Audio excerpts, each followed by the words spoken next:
All right, I'm trying to see if we are live.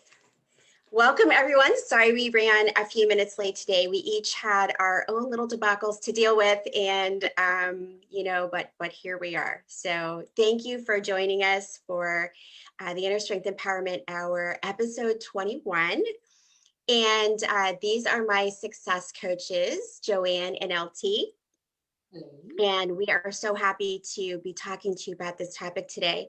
I'm always trying to keep my finger on the pulse of what's going on with women in general, with women specifically in my program, and of course here in the tribe. And so those are the things I'm thinking about when, all of us are really when we come up with these topics. And so when I thought about not just setting boundaries with other people, but with yourself, I thought, well, people really, will that resonate with people? And many of you commented that absolutely, yes, it does. So I am glad to hear that and happy to be talking to you about this topic today. So welcome and happy Friday. So I would love to ask you two, what were your boundaries like, both with yourself and with others, when you were sick and overweight? And I say sick and overweight because most of us who are struggling with a significant amount of weight gain, that's just a symptom. And usually there are other things going on. And I know that was definitely the case with me. So it wasn't like I was walking around feeling amazing all the time and I just was carrying some extra weight. I was feeling sick as well. So what were your boundaries like with yourself and other people? Go ahead, LT. I'll let you go first. Yeah. Okay. I had no boundaries. That was the boundary. I was wishy-washy to the core. I put myself last on the list because I didn't like myself and I was beating myself up and berating myself and thinking that I couldn't do it and caving very quickly, getting disheartened, discouraged way soon in the ball game.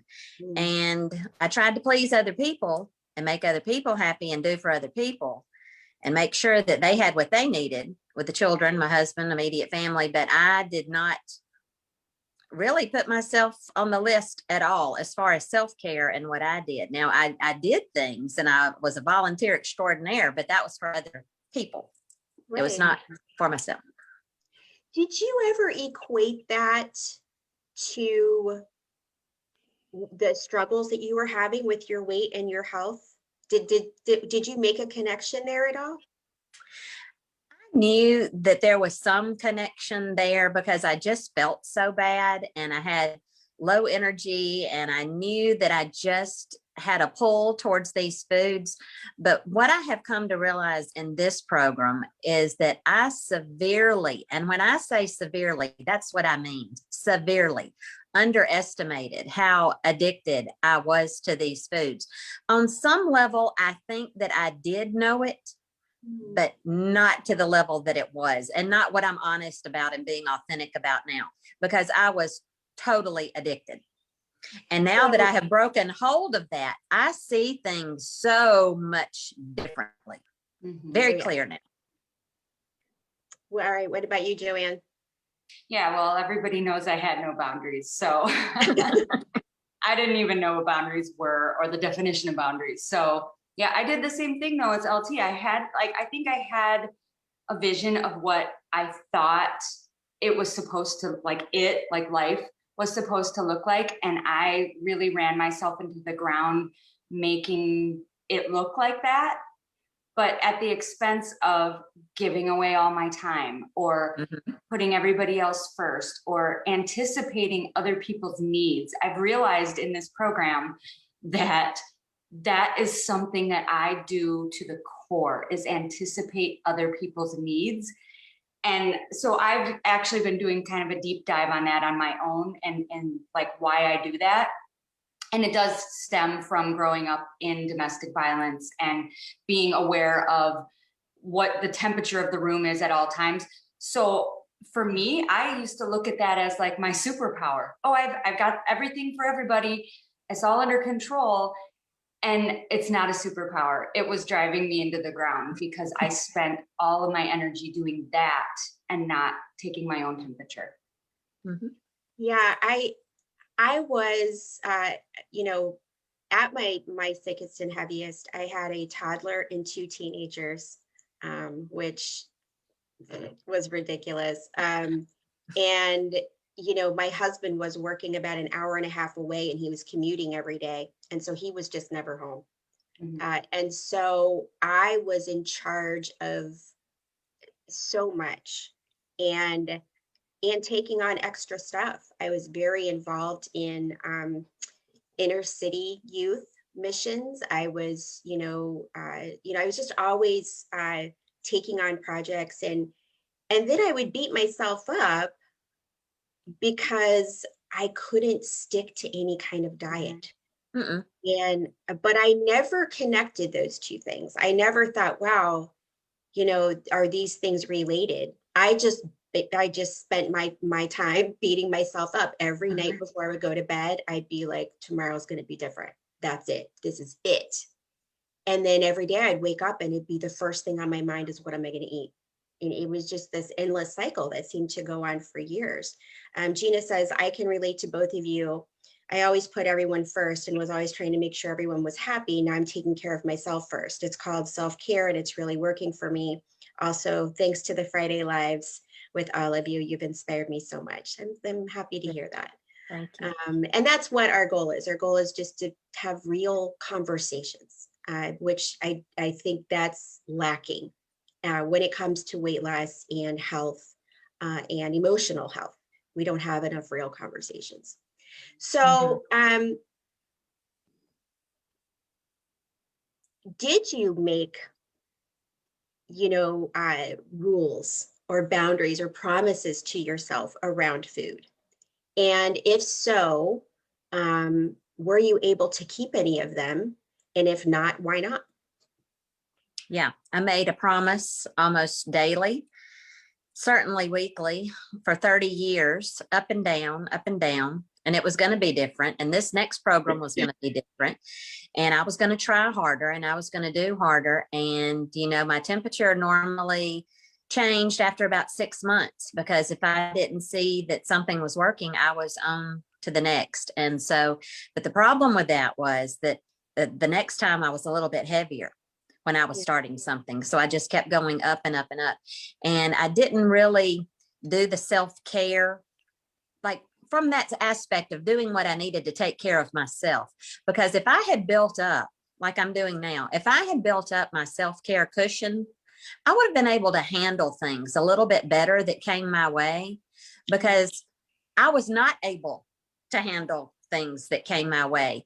I would either be on the pieces in the floor, or I would just be a sobbing mess, or I would be short, snappy, angry, just really, you didn't want to be around me, is what I'm going to say. And people were walking on eggshells and they didn't really know how to take me and didn't know what kind of mood I was going to be in, because this has been told to me. That's why I know this.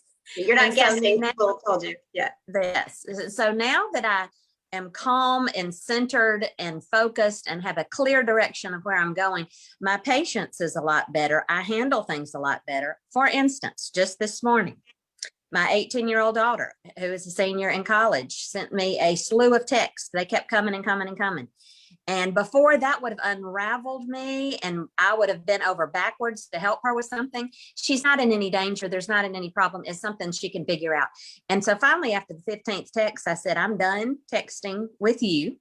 You can figure this out. I'm not responding anymore. And about 15 more texts came and I just turned off the phone.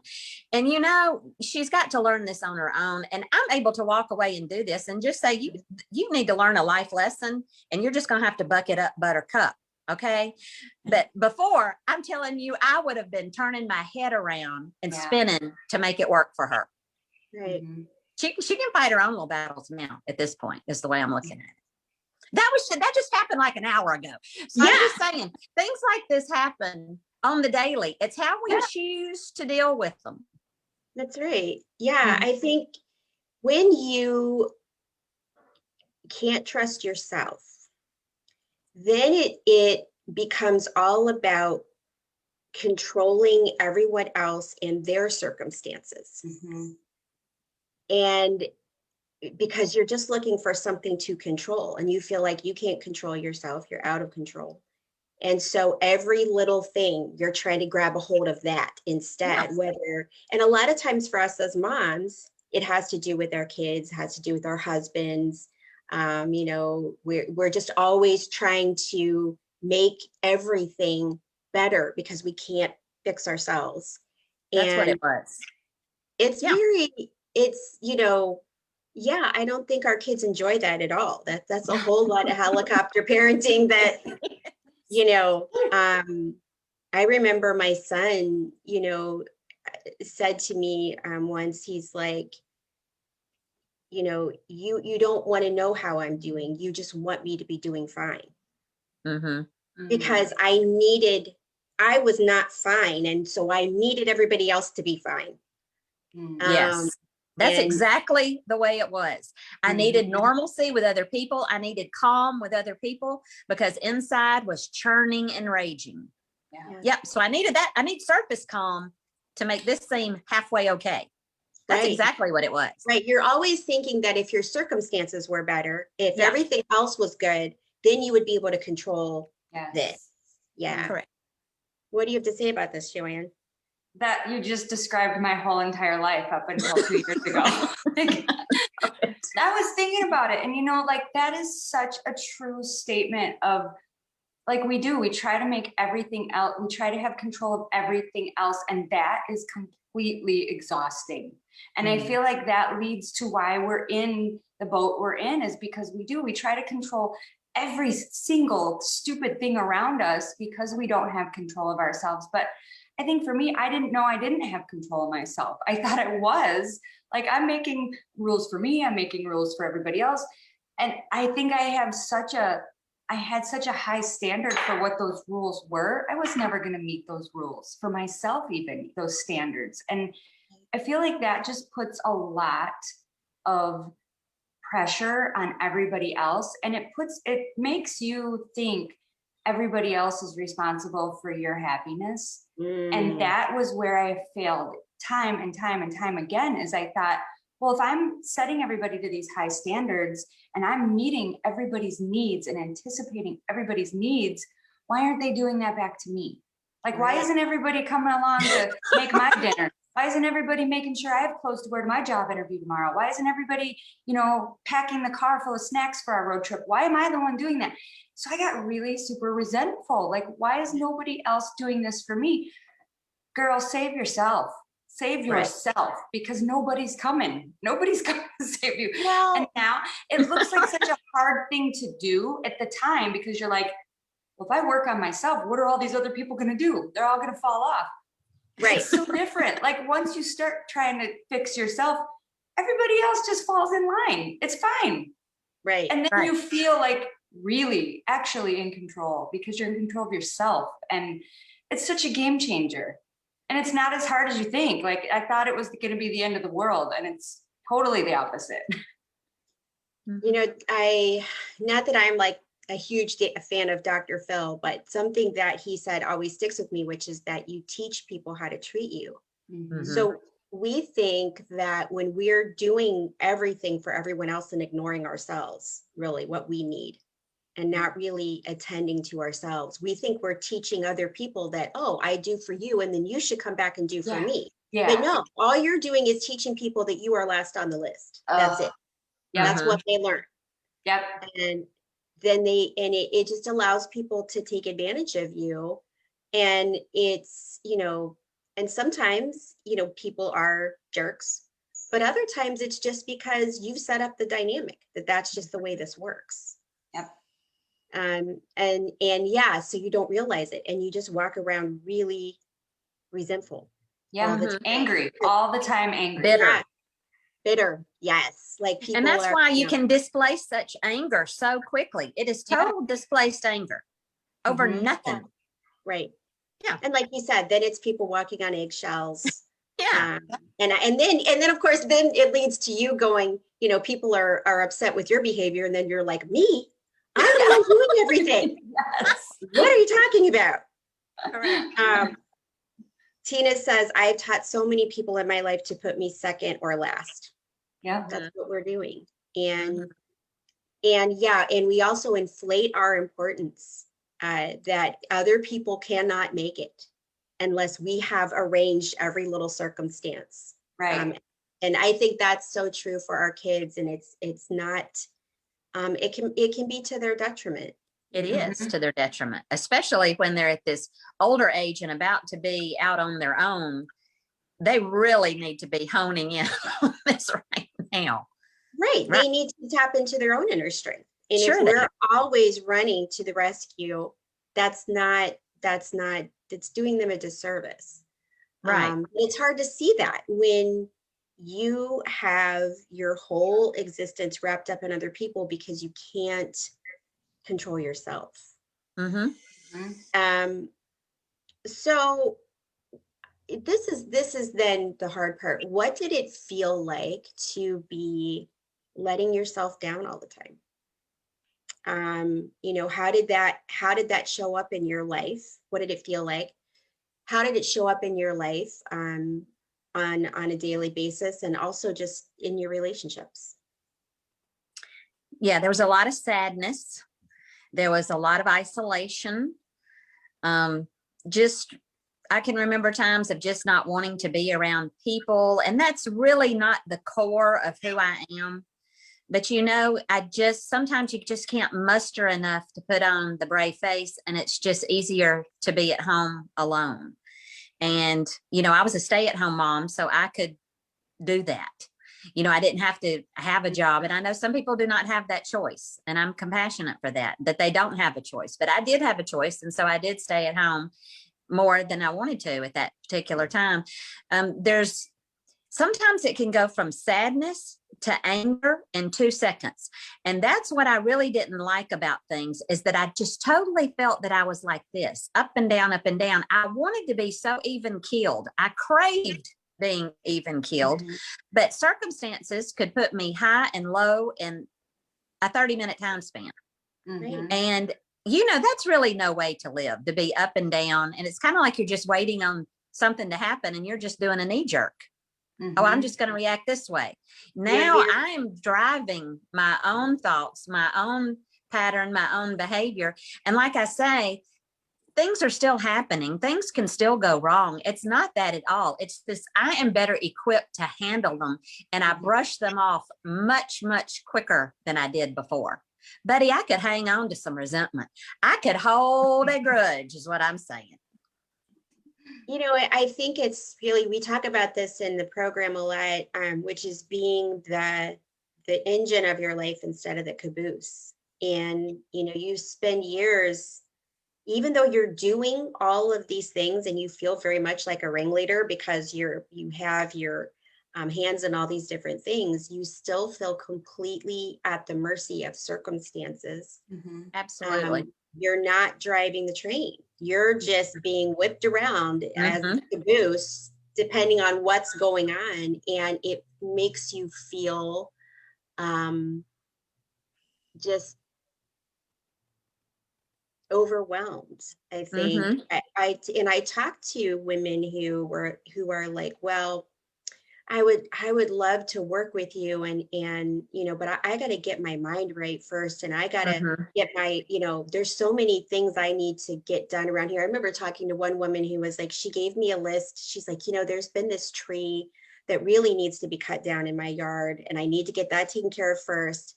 And so as I listened to these things, I said, well, how long has all this stuff been going on? And it was years. And Uh-huh. but she still felt like, well, I have to get all this other stuff in order before I can get myself right. And I think that's where we all make the mistake. It starts here, but we think it starts with all of the circumstances. Yeah. Because circumstances are always going to be there, and fill in the blank. Right. There's going to be a new circumstance next week. Mhm. So Right. you're never going to have that together. You've got to get yourself together, and then you will change how you view the circumstances.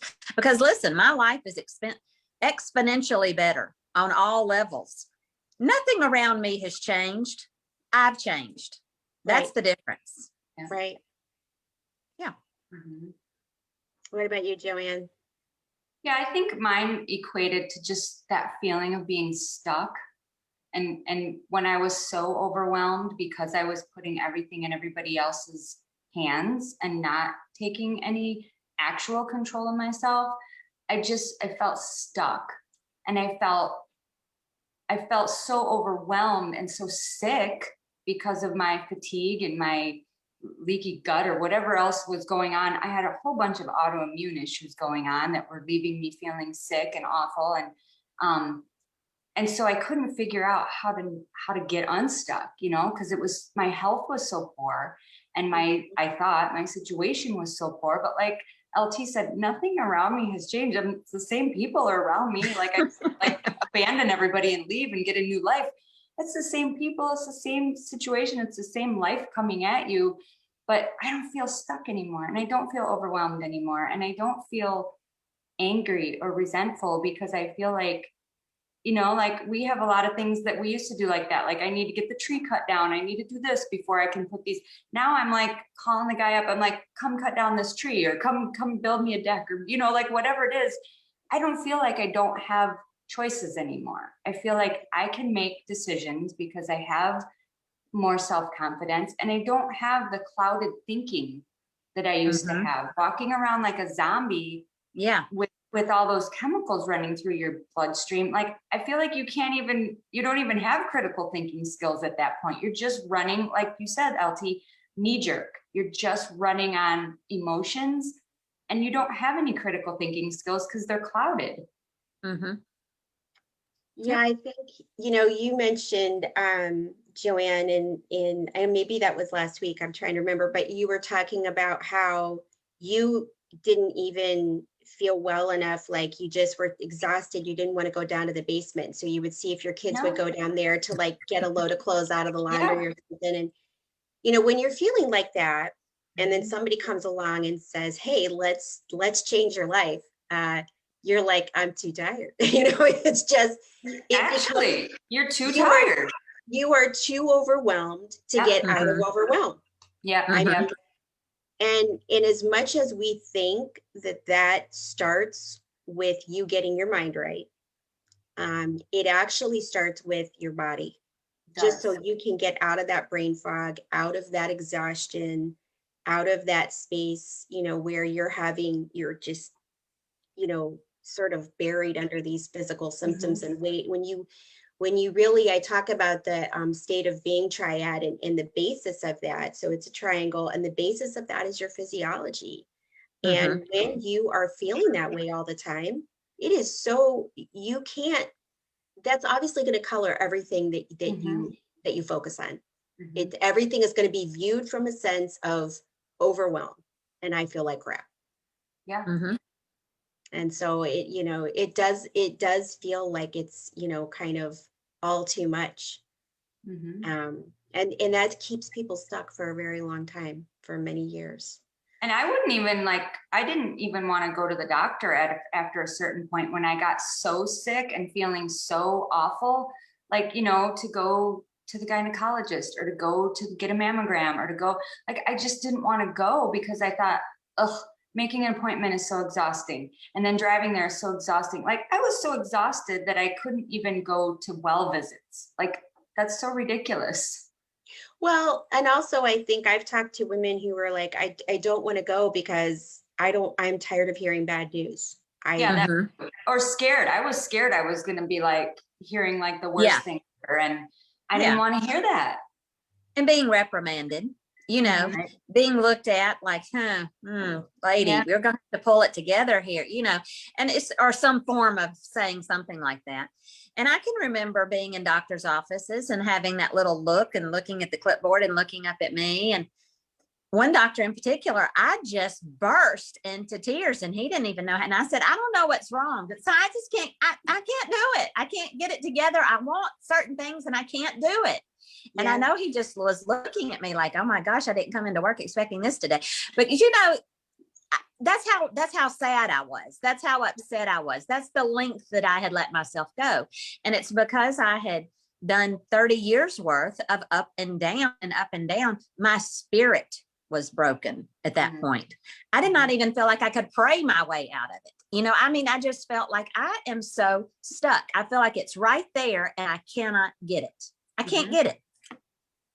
Yeah. Yes, Cindy says, wow, Joanne, I make appointments for everyone else, but never made time for me. I didn't want to hear what I already knew. Right. Yep. Right. And you definitely don't want to get on the scale. Sure. Don't want to get on the scale, see the blood pressure. No. Mm-mm. No. Well, and even when So- you're taking your kids to the doctor and, you know, just their regular physical things they have to do for school, and you're sitting there and you have to squeeze onto the little bench with your kids, and you're like, okay, there's no room for me on this bench, so I'll stand. And then the doctor's like, oh, and how is their diet? Do they eat vegetables? And then they look at you and they're, you know, you think, well, they know I don't eat vegetables because look at me. Do you think I'm serving vegetables to my kids when I look like this? Like, you know, it's just such a feeling that you can't shake. Yeah. Right. Defeat. Mm-hmm. Yes, exactly. Mhm. And then when we do get desperate enough to try again, it's always the quick fix because we don't Yeah. have, we feel like we don't have the energy for anything else. Just get the, I can't tell you how many times I've heard women say, if I could just get the weight off, then I'll figure out how to keep it off. Yeah. Sure. Yeah. Just You never won't feel happens. better. You won't feel Yeah. less fatigued, even if the weight's gone. You need to get healthy, not just Well, and skinny. you won't be able to keep it off. That's, and then Right. like, you know, then over the years, you're losing, gaining it back plus a little bit more. Mhm. And that pattern continues. And I mean, for me, it continued until I was 60 pounds overweight. Right. Yeah. And so, yeah, it's a trap that you feel like you can't get out of. So when did you first notice things starting to turn around? Was there a specific moment, like an aha moment, or just something that you remember where you were thinking, this is different, I feel different, or I'm reacting differently? Like what really happened that made you think things are changing? Yeah. Within the first 2 weeks of being on your program, I said, I'm getting a different vibe here. This is different. I'm feeling better. I'm feeling a little bit more clear. I'm having my direction is a little bit more straight. I feel like that I'm feeling hopeful again. And then you and this group swooped in with all of this support and education and motivation, and it just lifted me that much higher. Then I started getting results. Now I had a lot of weight to lose, so it wasn't going to happen in a month's time, you know, Right. so all I needed was some time. But I'm telling you, I felt so much better that I was ticking it off every week. And I was getting better and I was noticing things, but I still felt better and knew that I was making a turning point within just a couple of short weeks. And now here I am. And I even posted about this morning in our group. You know, about a year in, I've lost the bulk of my weight. And do you remember when you were young? Let's go back. Remember when you were young and you were hopeful and you just thought, I can get the world by the tail? Maybe the first, when you graduated college or graduated high school, or the first time you fell in love, or the first time you're like on your own, and you just had just so much hope. That's what I feel like every day. That's what I feel like every day. That's my norm now, because I just feel like I can handle anything that comes my way. Yes, there's going to be problems, but I can knock it off and I can keep going. I have things that have happened to me, even while I've been on this great journey, that would have just put me in the ground before. But now I'm just like, you know what? We can deal with this. Do you know how much reassuring and how much better that is for your mindset? Oh my gosh. Right. Yeah, because I've dealt with depression and I've bent towards depression, and that has been lifted from me. And that's why I tell you I'm eternally grateful, because you cannot put a price tag on that. Right. And I want you guys to know that, and I'm about to order one, that the LT has a dry erase paddle that she holds up whenever I ask how any, there, she's got it right there. See? I'm on fire. Yes. I'm on fire today. Thank you. Yeah. I want everybody in our program to have one of those. And also I want to keep one in the car for when people cut me off. So I can write special messages to them as well. But but no, that is the point, because it isn't about all the, like both of you are saying, it's not the circumstances. It's not, which is what we're all waiting for, is our circumstances to get better. Yep. But the circumstances didn't change for you guys. What changed was you starting to feel better physically. And then that emotional part, you know, changes where you start to feel in control of things and not so whipped around by everything that happens. Yeah. What about you, Joanne? And you're getting lots of love in the group, by the way, that congratulating you. So, Oh, well, thank you. what about you, Joanne? Was there a moment in time, like a specific moment, or what? I think honestly, it was that first week of juicing, of that juice cleanse, because I had hit an all-time low. That's how I found you. And well, I don't know how I found you. You just appeared to me one day. People always Out of say the that. They're like, sky. I just sort of, there I am. Yep. But that was the day I needed it, because I was at an all-time low of feeling crappy and feeling stuck and feeling awful. And that first week when I started juicing and I started to not feel sick, I'm not even kidding, I've had a stomach ache for 40 years. And, you know, like I can remember as a kid, I would eat something and, you know, it's probably just because I ate crap, but I've always had a stomach ache my whole life. I've always felt fatigued. I've always felt lethargic on my whole life. Even now, looking back, like I've never not known what that felt like. So I think in that first week, when all those chemicals were just taken out of my body and I started doing the juice cleanse, by day 3, when I thought, oh God, this is getting hard. By day 3, you know, when you start to detox and you're getting all that out of your system and your brain's throwing a tantrum, and I thought, okay, but I feel good. Like this is a little bit uncomfortable for me, but I feel good, and I've never felt good before. So I'm gonna make it to day 5, because it's only 5 days, so you can do it. And I think after that 5 days, when I felt it like exponentially better, like I can't even describe how much better I felt after 1 week. I think something switched in my brain where I thought, I'm in control of my health. Like I'm in control of my health, and I'm in control of me. And that was such a game changer, because I think it not only showed me that I was in control of myself, but it kind of made the light bulb go on, that everybody around me that I was trying to fix, or I was trying to save, or that I was trying to manage, they're in control.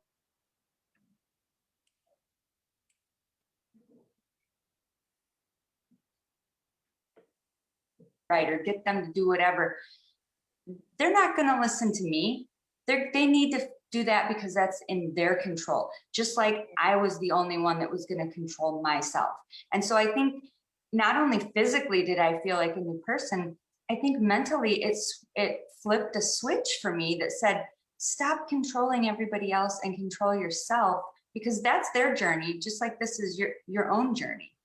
So how long do you think it took, or did you immediately have interactions with your family or with whoever, you know, friends, whatever, for both of you, where you actually felt like you were showing up differently? Because that's the thing, is like, it's one thing to feel different physically, but it's another to show up differently. Yeah. In your life. And so was there a point where you realized, I'm showing up differently? Absolutely. When my husband would say, well, the real LT, please stand up. And I said, I'm standing right here. And he goes, and I'm loving it. I mean, that was different. When my sister-in-law at Christmas said, you know, you walk in the room different, you carry yourself different. You know, that was somebody still in the family who I hadn't seen in a while who noticed it. You know, I feel like I'm more present. I'm more engaged. I'm more with you when I'm talking. I'm not, half of my brain is not, how did I even come to this? You know, that's how I used to be. I was always playing scenarios or thinking things or lamenting why I came or wondering why I wore that or why do I even come? You know, so that part's gone. Right. So I'm able to focus more clearly on things. You know, I spent so much wasted time and energy on that. And the way that I handle that now, because if I really wanted to get on a little cry fest, I could cry over time that I have lost. But, you know, that's why I'm looking at this as I'm 50 years old. I have a second act. I'm young enough. I'm healthy enough. I'm going to make the second act even better than the first. And that's the way I'm looking at it, because that time is gone. I've learned from it. Let's move on. Yeah, I think in our group, it's very much because all of us are around the same age. Yeah. And so it's very much a 50 is the new 30 Right. type of vibe, because people are really feeling like, I feel good and I feel hopeful. I was talking to a new client yesterday, and we were complaining about how, you turn 50 and they just automatically start sending you this AARP stuff in the mail. And it's all about death. It's like, plan your funeral, estate planning, reverse mortgages, buy more Medicare coverage. Like, it's this, I mean, I got this thing, and it's like, I was so offended because I didn't order that. Like, if I order it, it's one thing. If I call up AARP or whatever, and I'm like, hey, I really want to enroll in this, but no, they just send you something. Hey, you're an AARP now. But I'm just saying, like, that there's so many things that give us as women, especially, that sort of, feeling that this is the beginning of the end. And it's not at all. At all. And so, no offense to AARP, but I do resent that. And I see that, Cindy says, yes, 50 is the new 30. And Linda says, living our best life for the rest of our lives. Yeah. That's right. Knowing that it's not all downhill from here is such a good feeling. So I know for me, like, I felt, and my husband at the time said the same thing. He said, I feel like I don't even know you anymore. Now, in my case, it didn't improve our relationship. We ended up getting a divorce, but that was the right thing. That was absolutely the right thing. But yeah, I started showing up differently in every place in my life. And my relationship with my kids got better. And you find that you start to attract people who treat you the way you're treating yourself, to kind of bring it full circle to what we were talking about at the beginning. When I started treating myself better, I attracted people who treated me better. Yeah. And so I realized, like, oh, this is, I am teaching people how to treat me by not treating myself the way I should. When I don't prioritize myself, I'm just giving the message that no one else needs to prioritize me either. Right. I know that you've had some experience with this too, Joanne, with your family. So how do you feel like, or was there a point in time where you actually, like, a turning point where you're like, I'm showing up differently, or did it just happen over time? Yeah, I think it was just shortly, a couple months in, maybe even 2-3 months in to having changed my eating and starting to do some of that mindset work. I remember, how it used to be when somebody would invite you somewhere and you're like LT said, what am I going to wear? I don't want to go. I'm so tired. Wait, it's after 7 p.m. I can't go out after 7 p.m. That's when I go to bed. Like, and a group of my friends from high school, we all wanted to go to this escape room. And I remember thinking, yeah, I totally want to do that. Like, I just had energy again. I was happy again. And we went there and we did this escape room. And I remember at the end, like, it was such a good time. Like, and I was fully present. I wasn't worried about what I wore. I wasn't worried about, and I think I'd only lost at that point, maybe 15, 20 pounds, if that. But I felt better. I wasn't sick. I wasn't sluggish. I wasn't fatigued. And I remember at the end, we had to all they take your picture at the end, and we had to all hold up a sign. And they're all funny little sayings. And I saw the sign on there and I held it up and it said, all I do is win. And I thought, that's right. All I do is win. From now on, that's what I'm going to do. And that was what I did. And I felt like I want more of that. I want more of having a good time with my friends, of not being in bed by 8 o'clock like I'm 90 years old, or, not just having that clouded mindset to where I couldn't be fully present. And so even a couple months after that, we got invited for New Year's Eve to go. I was going to mention that because I remember. Yeah. That was like the most amazing thing, because we live in a suburb of Chicago. So, you know, we have access to so many amazing theaters and concerts and everything. And so it's actually our daughter's best friend. It's their parents. They go everywhere. They do everything.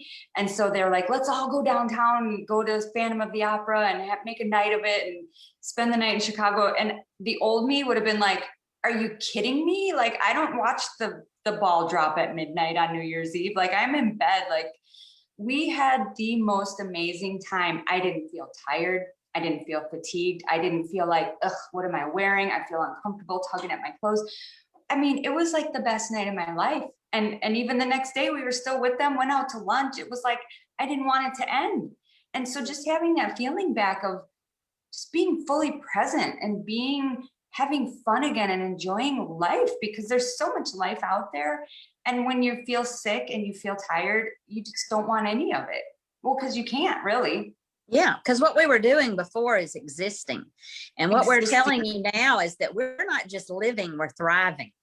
We're looking for opportunities, we're making opportunities, and we're showing up and we're having fun, and we're creating experiences. And I think we all wanted it. We wanted it desperately. Yeah, we just didn't know how to get there. Right. And now that we're there, it's just like being a little kid again. It is. Yeah. You know, I think that the thing that holds us back so much from experiencing all of this is food addiction. And no one wants to stand up and say, I'm addicted to cheese, sweets, whatever the thing is. Fill in the So blank. I know for me, when I'm talking to people about a plant-based diet, the thing that many of them start thinking about immediately is, I don't want to give up my foods. Right. Like, these are my foods, because that is what they are counting. It's part of their coping mechanism. Mm-hmm. And yes, of course, too. And we've talked about this before. It's woven into our lives as well. But when you are able to just not be addicted to all of that stuff anymore, it is freedom. It is. Yes. We have to change our minds about what deprivation is. And deprivation is feeling the way that we all felt before. Yes. That's deprivation. It's not ordering a pepperoni pizza on Friday. That's not, because we all still eat delicious food and we all feel amazing, but it's that freedom from having to use food as a coping mechanism because, things are so hard. That is, it just feels like you guys have said, it makes you just feel lighter in spirit and not just in your body. So we talked about this yesterday in our group, but we talked about developing non-negotiables for your health. So when was the first time you developed a non-negotiable for your health? Or maybe it wasn't your health, maybe it was relationships. So can you think of a time, when you have really set that boundary? Because what we're talking about today is boundaries that we set for ourselves. Because, and we talked about in the InnerStrength Empowerment Hour, setting the boundaries for other people. But if you don't set boundaries with yourself first, those aren't going to stick. You're going to be all over the place. You might make a boundary with somebody about the way they're allowed to treat you or whatever, and you won't be able to stick to it because you don't have any boundaries with yourself. So when was the first time you developed a non-negotiable, either when it came to relationships or to your health, and what made you stick to it now as opposed to, before? The very first non-negotiable I did with you on your program was getting rid of the Diet Coke, because I was such a big Diet Coke drinker, 6 a day, sometimes 7. And I quit cold turkey. And that was the first time I said, I'm not going to do it. So now I'm almost a year now, just right on the cusp of a year of not having a Diet Coke. And what freedom that has given me is that I'm not drawn to it, pulled to it, having to pop Tums all the time because of all the acid. So I started with that, but then it became, I'm not going to do these snack foods anymore. I'm not going to buy this potato chips and Little Debbie's and things like that. So now my non-negotiable is I'm not going down that aisle the whole aisle in the grocery store. I don't need it, don't see it, don't want it. Now I look at it completely different. I look at it as those did not serve me well for 1 second.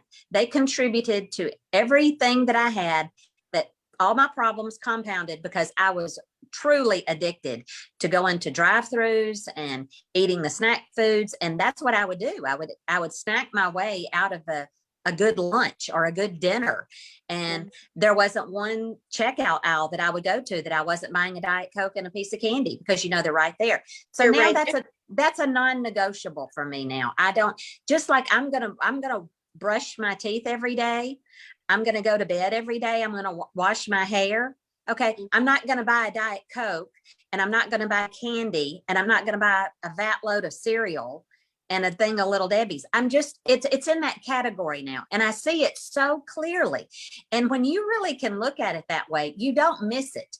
You really think, why was I so pulled to that? That got me absolutely nowhere. And what's frustrating about it is a lot of these foods are so inexpensive and cheap. And it's like, oh my gosh, no wonder people are just buying cartfuls of this stuff. I can't tell you, and I've done talks on this as well, about how it is not expensive to be on a plant-based diet. And but people think it is because of how cheap subsidized foods are. And so that's a whole other topic with government subsidies, but it's totally true. So what happens is our tax dollars, just a brief synopsis, is our tax dollars go to support certain industries, which artificially lowers that price. So we are paying for it. It's just not when we go up to the drive-through. We're paying for it with our tax dollars. But those industries are primarily the meat and dairy industry, and the processed food industry, and the alcohol industry. So those are the three main industries that are subsidized by our government. And so it can make things artificially cheaper. And and like you said, they count on us not having, we don't have impulse control. And so we're doing the grocery shopping. And of course, right at the checkout, they've got all of this candy and pop and Cokes, all of this stuff. And they're making that, especially if you're already food addicted, it's impossible to resist. Yeah. And then you're thinking about it. And then the next time you're in the store, you're getting the same thing, or you're getting 2 or 3 of something so you can have it here at home. And that's another thing that happened, that I'm just so honest now, and I'm so authentic, and I'm so transparent in my journey, because before there was secrecy, there was shame, there was hiding, there was pretending, there was lying by omission, lying overtly. And I'm just not doing that anymore. I am transparent. And you know what is happening? I'm getting authentic results. That's what's happening. I've told this story before, that I used to, when I would go to the grocery store, which we all know, sometimes, like, especially if you're a mom, that's almost like sometimes that's your time away from the kids too. But I would buy a box of Krispy Kremes, and I would eat them in the car, because I didn't want my kids to know that I had them, because I wanted them for myself. But also I would throw the box away when I got, there's our trash receptacle behind the house. I would throw the box away before I came in, because I also didn't want them to know that I had the donuts. No evidence. I didn't want them I didn't want to buy 2 boxes, because I was afraid I would eat more. So like, it was just this, just this awful feeling that I just didn't want people to know how bad it really was. So Joanne, what about you in terms of those non-negotiables? What comes to mind for you that was the beginning of that? When you really set something and stuck to it? Well, when I'm alone, like I will not go through a drive-through. Like, I will not, if the kids and we're all out for the day and everybody's like, oh, can we go get this or whatever, I might still drive them through, few and far between now. But like, I won't do that for myself unless I'm getting a bottle of water because I'm out and there's nothing else. And like the breakfast sandwich thing, I was addicted to those dang McMuffins. And so like that is like, you don't eat breakfast at the drive-through. Hello. Like that is a non-negotiable. If you're going to eat breakfast, you're eating breakfast at home, or you're not having breakfast or whatever. But now, you know, there's a smoothie shop down the road from me, and it's all organic and it's all whole food ingredients. And if I'm out and I need breakfast, I'm going to the smoothie shop. I'm not going to the McDonald's. So it's that, and it's boxes of candy. Like I was a big buy me a box of movie candy every time you go to the store. Nope, not anymore. I will buy the 73% dark chocolate bar at Trader Joe's, and I'll break off a square once a week if I'm even wanting that, because I don't have that need to just fill my mouth with candy every day anymore. But like one chocolate bar, if I break it off a square at a time, it might last me 3 months. You know, I don't eat multiple of them in one sitting anymore. Right. So those are the non-negotiables, and I don't miss it at all. Like, you know, it's one of those things you think, oh, that's just what I do. I just go through the drive-thru. I drop the kids off at school, and then I go to McDonald's and get my Egg McMuffin, and I get my Starbucks, and that's what I do. It's not what I do anymore. Like, no, because it's clicked. It's clicked with both of us. Yeah. How detrimental that really was to us, and we really get it now. So we totally look at it kind of in horror now. Like, what in the world? What was I doing? Yeah. So that's kind of how we look at it now. So that's why I say, and I know that's hard for some people to understand if they still have a foot in both worlds, but when you are really free, and I'm talking about free of food addiction, you will look at it totally different. Yeah. Right. Yeah. Susie says, I would hide the Little Debbie Christmas trees. I'd buy them and hide them everywhere. Yeah. Right. And I think with you know, obviously my first really non-negotiable was when I decided to go plant-based was meat.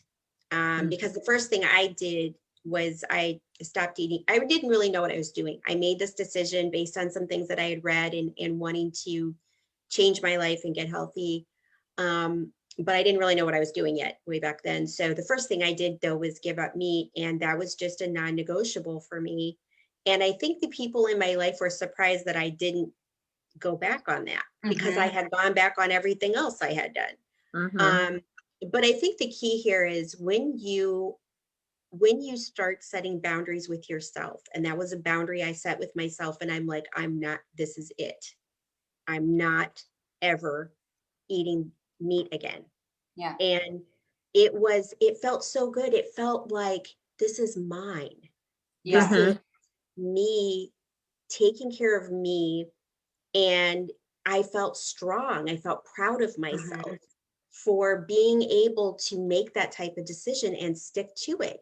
And then what happens is you start building on that. That sense of strength allows you then to set the kind of emotional boundaries that you need to set with people who are not respecting you, who are taking advantage of your time, who are not treating you well. Like when you start respecting yourself and you start really taking care of yourself, that allows you to make those decisions in other areas of your life. And that's why I'm always, as you guys know, I always say it's a domino effect, you know, that you start taking care of yourself and you start setting boundaries with yourself, and that filters out into every other area of your life in the best way. So have you added non-negotiables to that? What are your non-negotiables now? So at the beginning, like you said, LT, it was like the first thing that kind of got the ball rolling was the Diet Coke, because for you, that was something that just had this hold on you for your whole life. And then I know for, you know, Joanne, you know, you've talked a lot about the candy in the fast food. So what has clearly, you've lost over 70 pounds, LT. And 75 now. Yeah. That's amazing. And then, Joanne, you've lost over 50. 50, yeah. Yeah. So obviously it wasn't just the Diet Coke, and it wasn't just the fast food and the candy. So what are some of your non-negotiables now? I'm going to meditate every day. I'm going to drink water. I'm going to exercise, and I'm doing exercise that I like, that I enjoy. you know, I used to dread it before because working with trainers, I was sore, and I'm not going that way again. If I don't like doing a certain thing, I'm not doing it. Guess what? My nutrition is losing the weight for me, and I'm doing the exercise for my heart health and my overall toning and to clear the cobwebs out of my brain. So that's why I love the exercise. I'm not going back on that. I'm going to go to bed at a certain time of night just because I feel better because I wake up early. So I'm just not going back on that. That's what I like to do. That's what works for me. I have people in my life that I enjoy. Some people have fallen by the wayside, and that's fine because I have everybody that's in my life is as a choice. The activities that I do, I still visit hospice every week with my little dog. I'm still real involved with my church. I'm still on several things with the school as my daughter is about to graduate. And it's all things that I enjoy doing. I've been asked to do some more things, and I have now started to say that no, because no is a complete sentence. And you know what? The world's still churning, that school's still going, and that church is still operating. So that's the way I'm looking at it now. I'm doing what I enjoy that fills me up. I really feel like I'm putting a cushion on my self-care. And that's why I'm able to handle problems that come along better because I'm just more equipped to handle them better than I was before. Yeah, absolutely. And what about you, Joanne? I think my non-negotiables are that I need to eat all my vegetables every day and stay hydrated. And, you know, when I got that planner where we can check off our little, you know, how much water we've drank, how many vegetables we've eaten, like if I don't get enough vegetables, I get a little cranky. Like I'm like, now I need vegetables. I don't need that other stuff. And I can actually feel it if I don't even get, I can tell you specifically what kind of vegetables I didn't get in a day. I'm like, I need to get more greens in. I feel like I haven't gotten enough greens. Like, that's weird to me to think that I can feel that physically in my body now that, you know, so those are non-negotiables for me. I need to eat green vegetables. I need to drink the amount of water that's for my body weight. You know, I need to do these things or I'm not functioning up to the potential that I know I can function at. And I don't like that feeling. I like feeling good now. It's you become addicted to feeling good. It is, because if you've never felt good and then somebody gives you this opportunity to feel good and you're like, what is this? I've never had this before. It's amazing. So I'm not giving that up like that. Right. I'm not. Right. That's, you know, and just for everyone watching, this is, you know, it starts with one thing, you know, so what we do in the program is we start setting boundaries on a small scale. And you know, what we're all saying is then that expands because you get victory in this area and you feel great. You're like, you know what, I'm going to just grab that little area over there. And then I'm going to take this area here. And all of a sudden you have created the lifestyle. And so my non-negotiables are, you know, at this point in my journey, I'm running now, and I love it because I can get a lot of bang for my buck in a short period of time. So in 30 minutes, you know, 3 or 4 times a week, I feel so much better. I feel mentally better. I feel physically better. I can tell a big difference in my body. We have a history of heart disease in my family. And of course, the plant-based diet has changed that completely, but heart health is important to me. And so that's the other thing. It actually improves the quality of improves my asthma. So like, there's just so many things I get from it. So that's just a non-negotiable. It's just what I do. And, you know, in addition to, I'm also gluten-free. You know, and I just don't argue with myself about that. I know gluten and I don't mix. And so I'm just not doing it. It doesn't matter how tempting something looks or this, that, or the other. I'm just like, no, it's not worth feeling like crap over. So, because every day I just want to feel good and I love feeling good. And so why would I do something that makes me feel bad? So it is a total paradigm shift in your thinking when you're not weighed down by, first of all, by the food addictions, but also by needing coping mechanisms because of how you're feeling. Lori says, sometimes you don't know how bad you feel until you feel good. That's absolutely That's true. exactly it. I never knew you could feel like this. I never did. I just thought that was how people felt. stomach ache every day. Right. Well, and here's the thing, you look around and a lot of people do feel like crap. I know, I see it is it. very Yeah. normalized. You did. I see it. It's hard now. It's hard now that I feel like this and I know where I came from and that I was able to do this because I see people at the grocery store. I see, I hear conversations. I'm like, oh, come with me. Like, come with me. Like, and that's my, I want to fix the world, but I want them to know. I wish we had like free samples. Like here, really, for a day, because I guarantee you won't go back to how you used to feel. Right. You won't. You're right. Yeah, it's that, when you feel good, truly, you want everyone to feel good. That bitterness that we talked about at the beginning of this conversation is just gone. You don't have, that's the thing I love about our group, my program. We have a group of women, almost 200 women from all over the country and some even from other parts of the world. And there is not 1 ounce of competition or anything. That we are all just like, we want everyone to succeed. Because when you feel that good, you just think like everyone should feel like this. Yeah. You just, whereas before, it's like you see people who say they feel that way and you're like, must be nice, I know. Yeah, exactly. And now, people say that to us, like, must be nice. I'm like, oh yeah, it's great. Like, let me show you how to do this. Yeah, it is. And it's fun. I remember last weekend we had a little getaway. My husband and I did, and we were, I was by myself at the elevators getting ready to go up and it was kind of full. And the man said, come on, you can get in, you're little. And I honestly looked around. And I thought, oh, he's talking to me. And I just got right in there. Now I'm not little, but next to him, let me tell you, I was a petite little nothing. And it's just kind of fun to know that I can get in an elevator. I know that seems stupid, but I can get in an elevator that seems somewhat crowded and I'm not going to worry that I'm going to be hitting somebody. It's just one of those little things that you don't even think about. But what we're trying to tell you is that kind of stuff happens all the time now. And we didn't even know it to expect that. We didn't know that was little comments were going to come like that. But I'm telling you, it happens a lot. And it's fun. And like you said, just being a medium is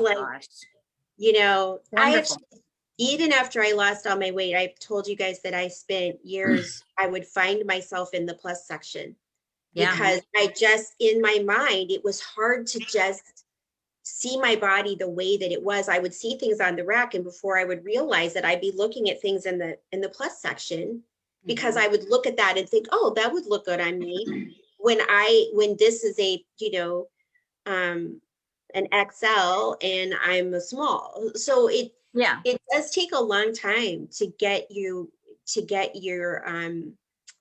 it does.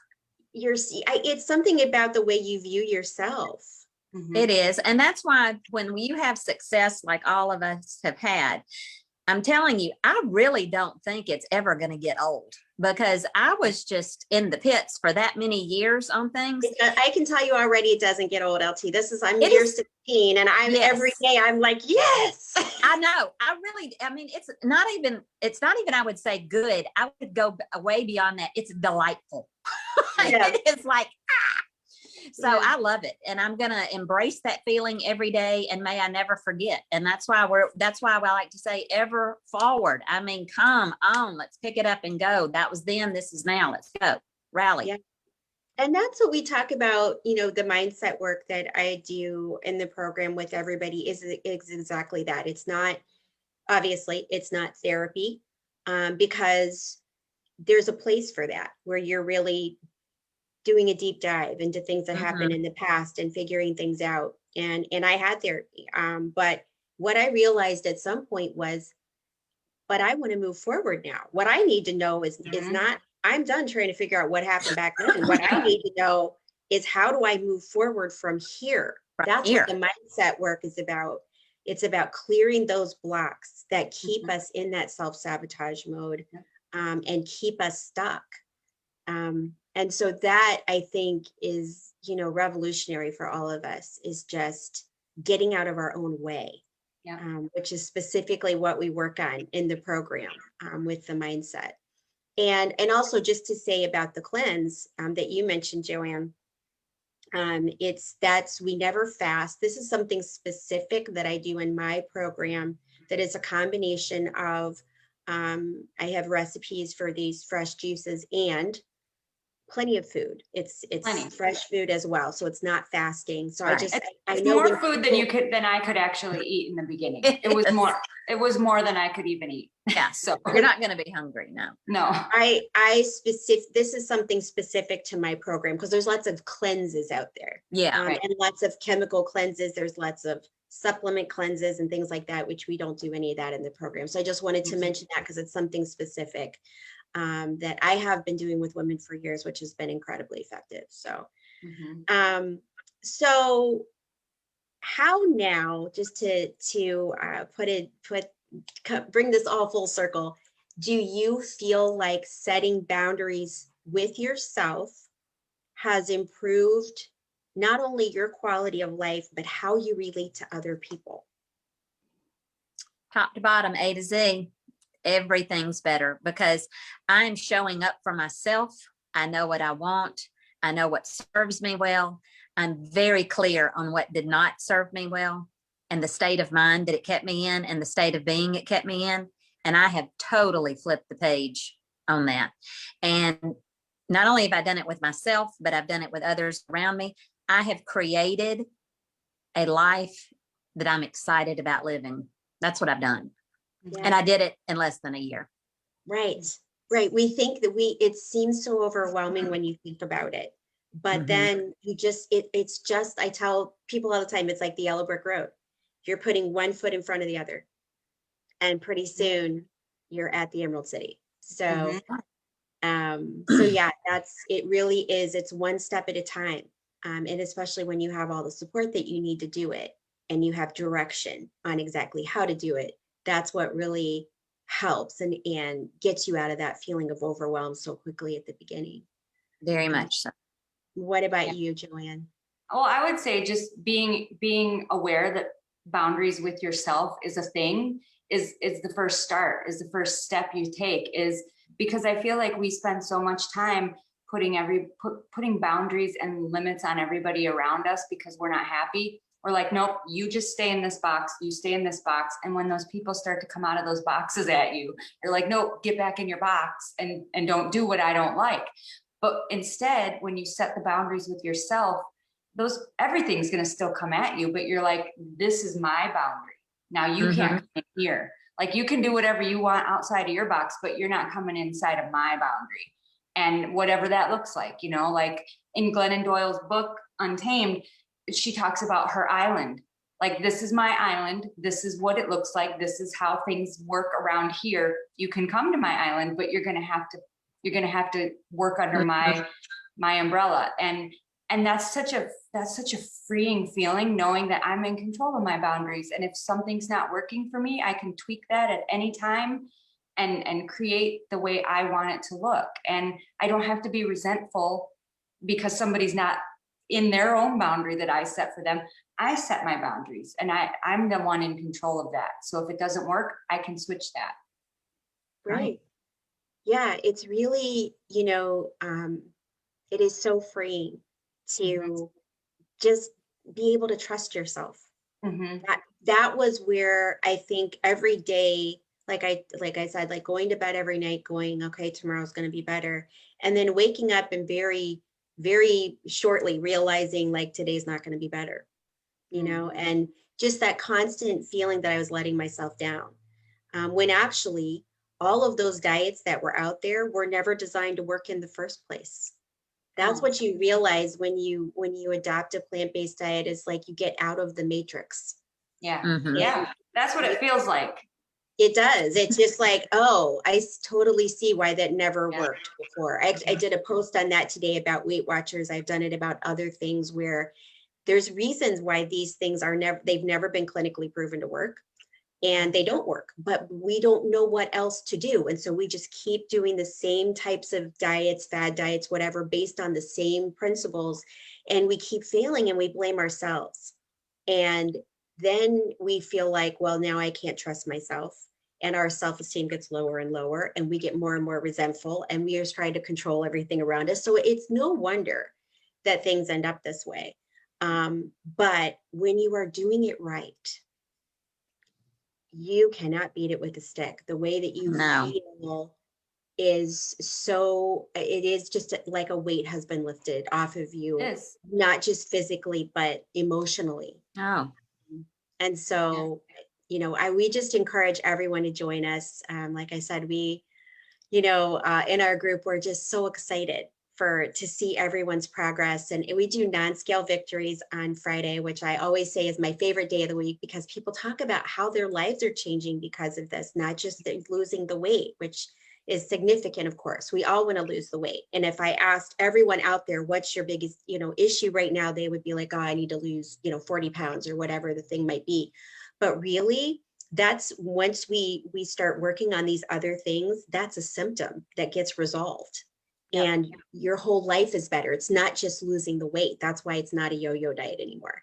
It's about changing everything that is coming down the pipeline that's causing that weight gain. And so that's the exciting part about the Plant Power Revolution. So I thank my coaches, as usual, for coming today and for putting themselves out there. It's not easy to say, hey, look at all these issues I used to have, and let me be really honest with you about it. right. That's and that's what we're trying to do here, because we want everyone to realize that, it's so isolating when you are feeling overweight and out of control. You feel like it's just you, and nobody really gets how you feel.